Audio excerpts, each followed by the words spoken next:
ao coração. Qualidade vibra na estação. Do sul ao norte a gente alcança, com informação e boa dança. Mineiríssima tá no ar pra valer. Notícias, som que faz você viver.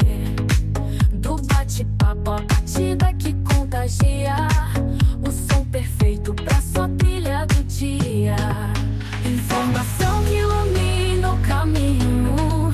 Música boa no rádio é o carinho. Liga aí e deixa o som te levantar. Mineiríssima é o que vai te embalar.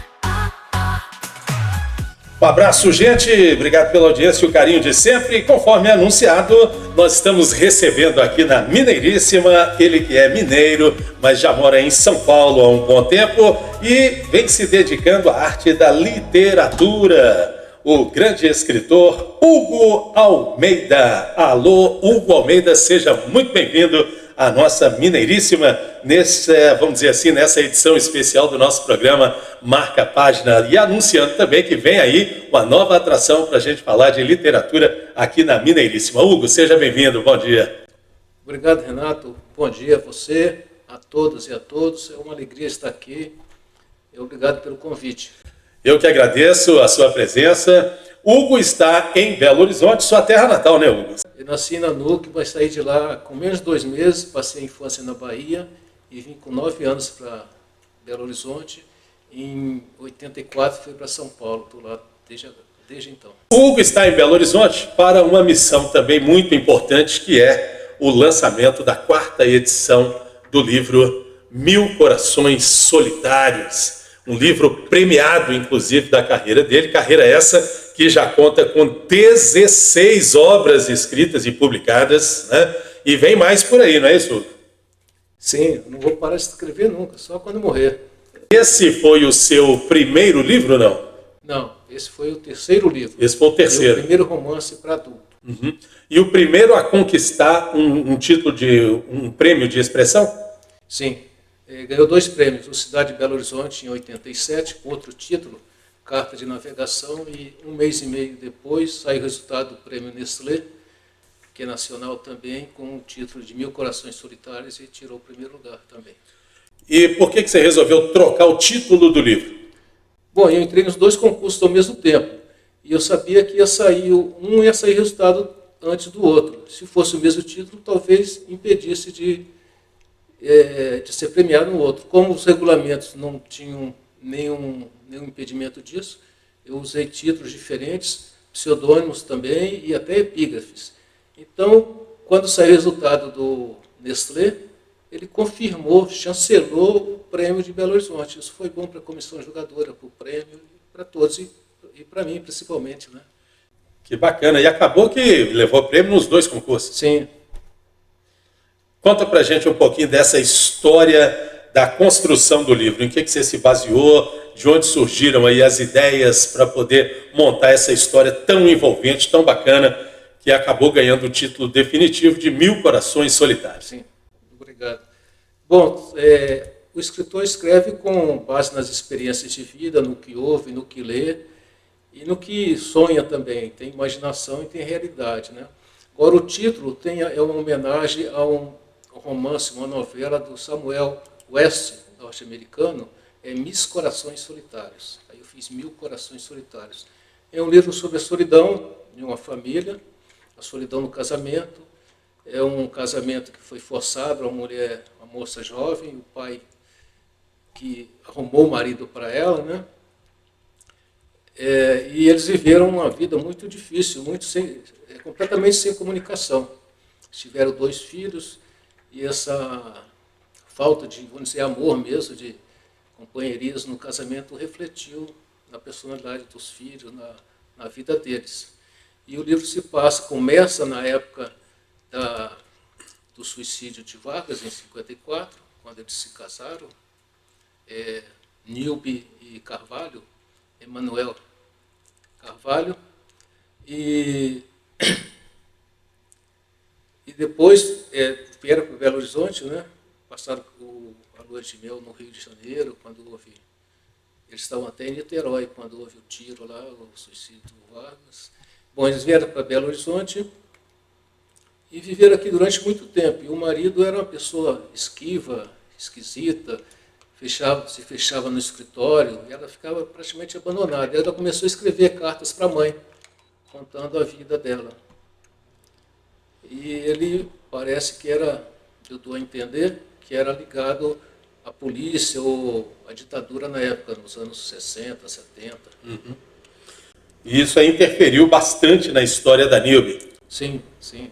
Mas depois ela cresceu, ela era professora, e lia, e a personalidade dela cresceu e ela até, de certa forma, se rebelou. Eu não posso contar a história, né? Claro. Hoje em dia a gente está vendo aí não sei se a gente pode chamar de movimento ou se realmente é uma descoberta, uma nova era em que as mulheres estão se fortalecendo cada vez mais tendo voz ativas, direitos que antigamente não tinham, hoje já conquistados e consolidados, que é muito bom, porque afinal somos todos, né, sem distinção de raça, de cor, de classe social, de gênero, né, masculino, feminino. No fundo, nós somos todos uma única espécie, a espécie humana. Sim, é a raça humana, né? Isso, e todo mundo merece respeito e merece, né, viver com o respeito. Infelizmente também é uma coisa que não acontece da forma igualitária como deveria acontecer. Mas as mulheres, né, como você mesmo falou, a Nilbe, a personagem, teve um casamento arranjado, ela era muito jovem, isso era uma prática muito comum, né, até alguns anos, e ela teve que lidar com isso tudo. Levou uma vida difícil por causa disso. E hoje não, hoje as mulheres, né, se casam realmente por amor, quando querem, os homens também, e aí a sociedade hoje é diferente.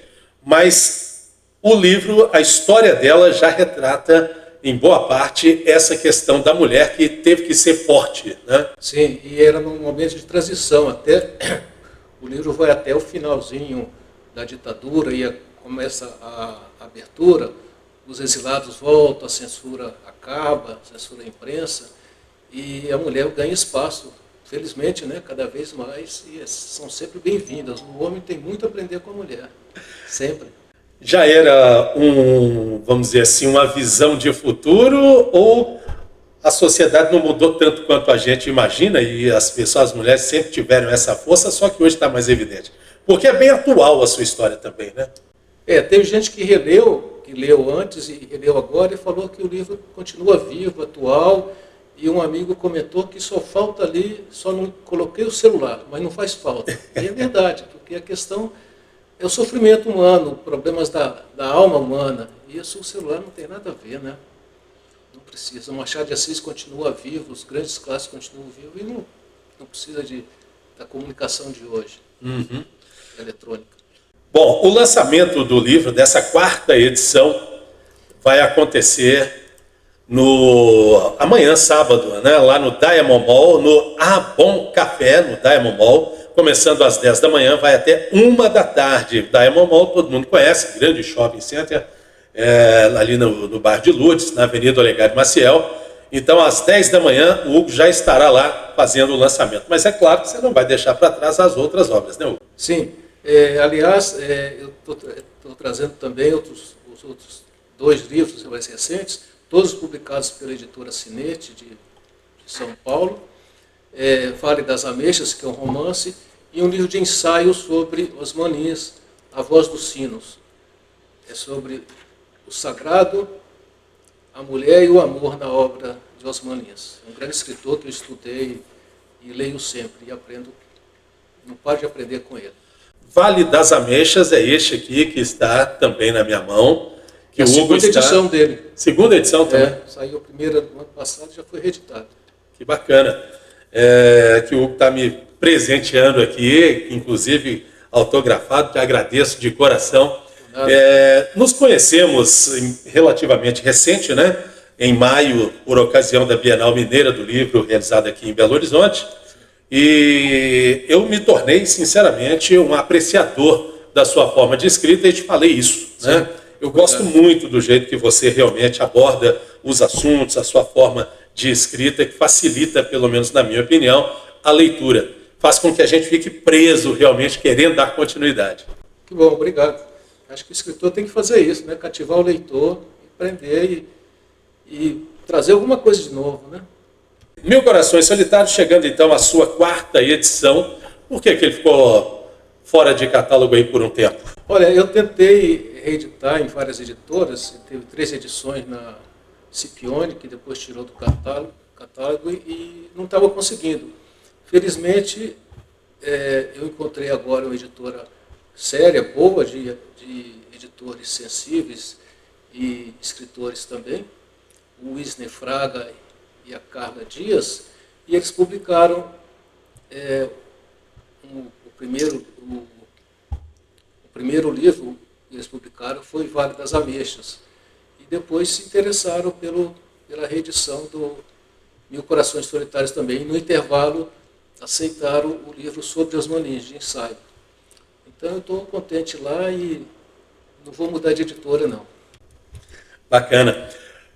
Vamos falar um pouquinho também da sua vida, porque 16 livros, e você também é um profissional da imprensa, né? Jornalista. Hoje aposentado, né? Mas eu comecei aqui em Belo Horizonte, na sucursal do Jornal do Brasil, depois fui para a Rádio Jornal do Brasil, e trabalhei lá 3 ou 4 anos, e em 84 fui para São Paulo. Trabalhei no estado de São Paulo durante 17 anos e tive outros empregos também. E estou aposentado, agora eu tenho mais tempo e energia para me dedicar à literatura. Legal. E quando que você publicou o seu primeiro livro e qual foi ele? Globo da Morte, 1975. Um livro de contos. Ele teve a menção honrosa no Prêmio Fernando Quinalha. Saiu graças ao apoio do diretor da faculdade da FAFISH, Faculdade de Filosofia e Ciências Humanas, onde eu fazia comunicação, José Ernesto Balstedt. Ele pagou do próprio bolso a edição e depois eu reembolsei com a venda do livro. Teve uma edição de 1000 exemplares e foi vendido quase de mão em mão e eu paguei, foi o primeiro livro. Mais tarde eu publiquei um livro, um romance juvenil, Minha Estreia no Crime, Estação 111, que aborda o massacre no Carandiru, e dediquei a ele. Na época ele ainda estava vivo. Esse foi quase um documentário, já pode dizer assim? Não, é uma ficção, mas aborda o massacre. Uhum. E depois então veio o Mil Corações Solitários. Minha Estreia no Crime é posterior ao Mil Corações.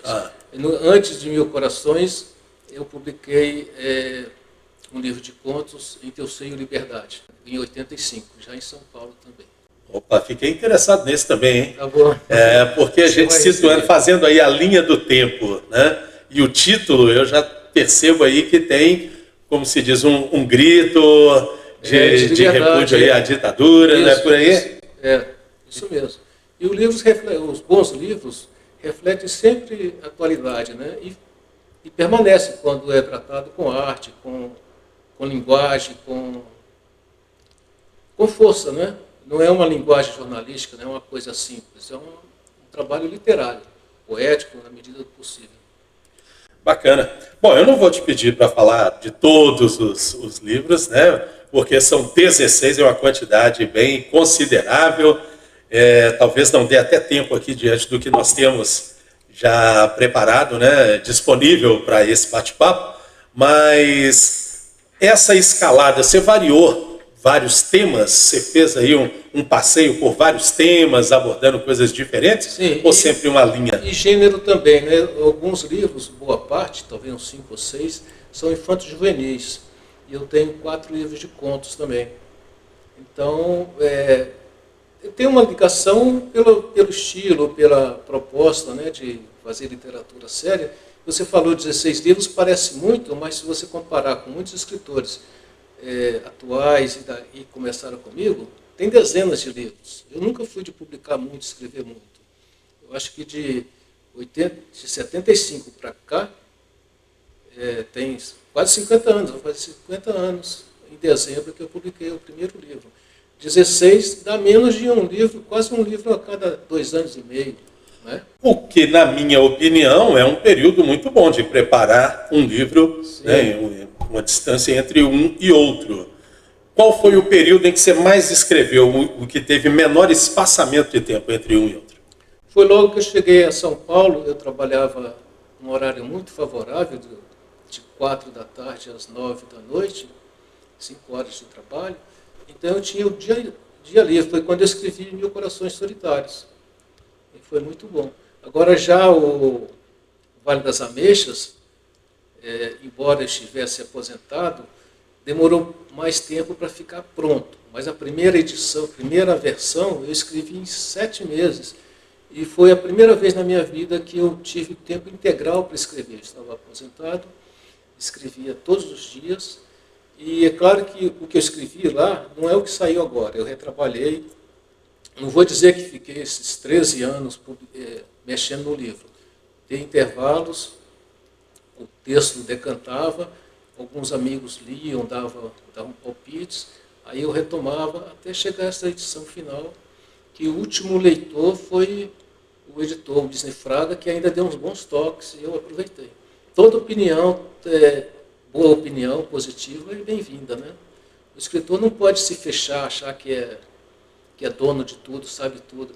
Eu fico até triste quando eu vejo livros de escritores, uns consagrados, que tem umas bobagens, lugares comuns, que se ele tivesse submetido à leitura de um amigo leal, fiel, podia dar uns toques para evitar. E às vezes o cara tem pejo de fazer isso, né? Não quer, não aceita opinião e perde a oportunidade de melhorar o livro.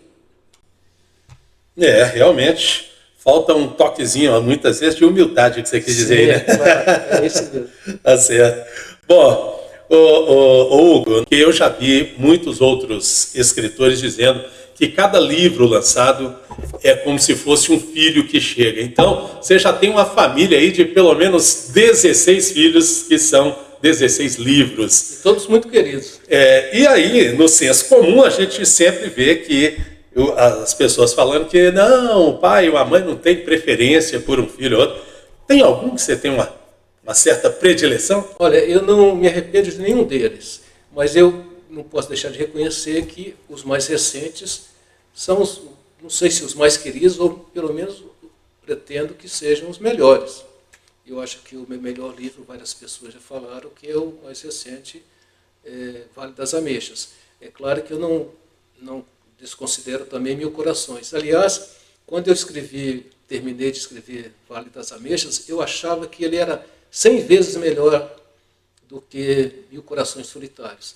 Aí, quando eu fui reler Mil Corações Solitários e dei uma mexida, mexi em algumas coisas, alguns toques, e o Wisner também deu uns bons toques, eu percebi que o livro, o outro, Vale das Ameixas, não era 100 vezes melhor, não. Era só 10 vezes melhor. Então, significa que, não que o mais recente tenha perdido, é que o Mil Corações cresceu, até para mim. Eu me surpreendi, porque havia anos que eu não lia, tinha coisa de que eu não me lembrava mais, e foi muito bom reler, e as pessoas que leram recentemente, isso está no meu site, leram como se fosse um novo livro. Isso dá uma alegria enorme, né? Bacana. Bom, vamos chegando então aqui ao finalzinho, vamos convidar de novo as pessoas e anunciar, gente. Amanhã, sábado, um ótimo programa cultural aberto, a entrada é gratuita, é no shopping, no Diamond Mall, lá no A Bom Café, no Diamond Mall, na Avenida Olegário Maciel, bairro de Lourdes. De 10 da manhã a 1 da tarde, o lançamento da 4ª edição de Mil Corações Solitários, e é lógico que vai ter também à disposição o Vale das Ameixas, né? Então, se você quiser adquirir... E a Voz dos Sinos também. E a Voz dos Sinos também. Se quiser adquirir uma dessas obras do Hugo Almeida, passe por lá, aproveite o dia, né? E é um bom passeio, inclusive, para fazer com a família, que você ensina a criançada um pouco de cultura e ainda está num ambiente que já pode até adiantar aí a compra do presente para o Dia das Crianças, que é domingo. E o Natal, em breve, né? E adiantar a compra de Natal. Nos lançamentos anteriores também, as famílias foram com crianças, foi muito bom. Uhum. Bacana. Hugo Almeida, muitíssimo obrigado pela visita. Você sabe que a Mineiríssima faça dela também uma extensão da sua casa sempre que Sim, eu quiser. escuto sempre em São Paulo, principalmente à noite, antes de dormir. Opa, que bacana. Música de primeira. E Parabéns pelo sempre que trabalho. quiser, estando em Belo Horizonte, venha fazer uma visita para a gente bater um papo, tá ok? Obrigado, muito obrigado. Grande abraço. Outro, Renato. Está aqui Hugo Almeida, escritor, e visitando Belo Horizonte para esse compromisso, amanhã, a partir das 10 da manhã, no Diamond Mall, no A Bom Café, lançando a 4ª edição de 1000 Corações Solidários. Prestigie e continue conosco na Mineiríssima. Mineiríssima, a rádio que toca sucesso. Estamos sempre no ar, a música não pode parar.